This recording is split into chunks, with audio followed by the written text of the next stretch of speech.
en el tejido de la vida, ¿no? Y a mí eso me parece totalmente importante, porque yo sentía que la experiencia estaba totalmente desvalorada y solo los estudios estaban súper valorados, ¿no? Pero yo siento que hay un esguince, un déficit, un desequilibrio. Y no sé, para mí es, claro, se abre todo un mundo y todo estaba conectado y bueno, y gente decía, bueno, tal vez eso es muy exagerado, pero tuvo una buena acogida por la gente también. Yo cogía a gente, por ejemplo, mi directora de tesis fue una rumana, que eso influye mucho en que ella lo legitime, ¿no? Porque tenía experiencias de vida parecidas. Luego el otro profesor era un psicoterapeuta, pero que había estado muy interesado en las culturas americanas ancestrales. Entonces conocía un poco esto de, no sé, esto primario en la narración, y le interesaba. Y cuando, por ejemplo, gané el premio por la tesis, Joana, que fue mi directora de tesis, le dice a él en público que había otras formas de investigar científicamente también. Que yo no me quería llevar para nada o sea, para mí eso no era lo importante, pero yo me di cuenta que sí había algo como... había una semilla de, no sé si transgresor, pero de algo un poco nuevo, ¿no? Que no sé, que no se toma mucho en cuenta y que a mí me interesa mucho. ¿Puedo hacer otra pregunta? Sí. ¿Y cómo has dado continuidad a tu investigación de la tesis? Bueno, creo que, no sé, a partir de eso, en verdad, yo me tomo las cosas muy en serio, no sé. Y lo vivía, o sea, por así decir, no sé, como me empecé a dar cuenta de eso, ¿no? De que a mí me importaba mucho contar ciertas cosas y que la gente en general, creo que cuando mucha gente si me busca es también para contarme algo, nada más. Y empezar a ver esto en el cotidiano, ¿no? A darme cuenta de eso y no sé, de eso no me he movido mucho porque hay muchas otras cosas y ahora me interesan otras cosas también, pero me doy cuenta que el simple contar no es tan poco como solo contar. Bueno, y no sé, creo que lo he asumido como que cada vez lo voy asumiendo más, tal vez, no sé, como manera de vida, porque no sé, para mí es un poco posicionarme también como terapeuta, como persona, o sea, no me gustaba o no me gusta el hecho de en la terapia mismo alzar una jerarquía tan grande que entonces la persona me cuenta algo y yo soy totalmente desligada de eso, ¿no? Y entonces empiezas a psicologizar las cosas como para dejar las experiencias en el paciente y tú estás totalmente desligada de eso porque es como que tú poco vives en otro planeta, o sea, el planeta de los psicólogos que son intocables por el dolor, que tienen su vida totalmente manejada, sin problemas, sin nudos, etc. Cuando no es así, ¿no? Y a mí, o sea, cada vez más me doy cuenta que no me... Tal vez me equivoque, no lo sé, porque eso es un proceso igual, pero no me interesa tampoco acercarme a la gente de esa manera, sino que para mí eso ha sido como seguir manteniendo el contacto, o sea, darme cuenta que como me interesa mantener el contacto, es un contacto, no sé si es auténtico, pero que me cuentan algo y yo también cuento algo, que es recíproco, no sé, no es tan distanciado. Este papel de la narración y una suerte de sinceridad que está muy presente en todo lo que estás diciendo, ¿no? Me parece muy chévere. ¿Cómo se liga a ese quehacer o a esa inicial decisión de querer estudiar arte terapia? ¿Cómo llegas a eso? Bueno,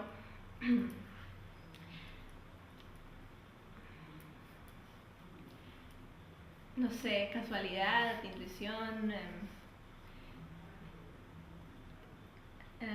fue en realidad, o sea, empezó porque me fui a hacer una práctica en Alemania, o sea, empresarial tenía que ser, y yo estudié sociología y comunicación, entonces me fui a hacer una práctica en un kinder allá, y la hermana con la que yo vivía, que es mi hermana putativa, ella estudiaba terapia creativa en Holanda. Y bueno, así conversamos un día y nos quedamos conversando horas y me pareció súper interesante la mezcla de psicología con arte porque siempre me han interesado las dos cosas, ¿no? Y para mí el arte era muy poco social y la psicología era muy estadística y no sé, entonces vi eso de arte terapia y dije, suena bien. Y empecé a leer un poco, pero había muy poca información. En ese entonces, cuando yo me fui, tal vez y busqué más también, no sé, pero había muy poca información en internet. Y no sé, era como algo que se me abrió y dije, sí, lo voy a hacer. Y cuando llegué allá, o sea, fue una cosa totalmente nueva, el estudio es súper fuerte, a nivel como autorreflexivo, y es todo un viaje interior súper fuerte, que si lo hubiera sabido así, igual lo hubiera hecho, ¿no? Pero me fui así a las ciegas, o sea, esas cosas que no sé, que uno dice, como que te encajan y uno dice, bueno, lo voy a hacer. No sé, tenía 19 también, ¿no? 18. Entonces, tenía esa, no sé, tenía esa certeza de que eso era lo mío, o de que eso me interesaba.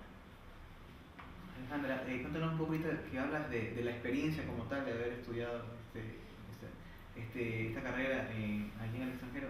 Un poco, ¿cómo era la escuela? ¿Qué metodología tenía para de una forma acompañar este sentido de la arteterapia? ¿Cómo te funcionó? A ver si cuento un poquito.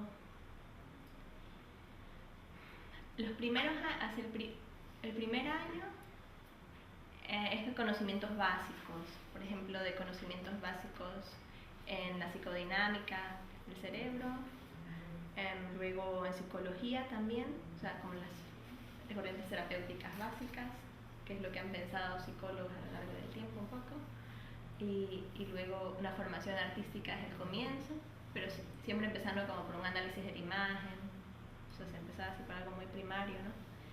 Y sobre el arte también así muy básica, para ya luego poco a poco ir cogiendo como especializaciones sobre seminarios de profundización en ciertas metodologías y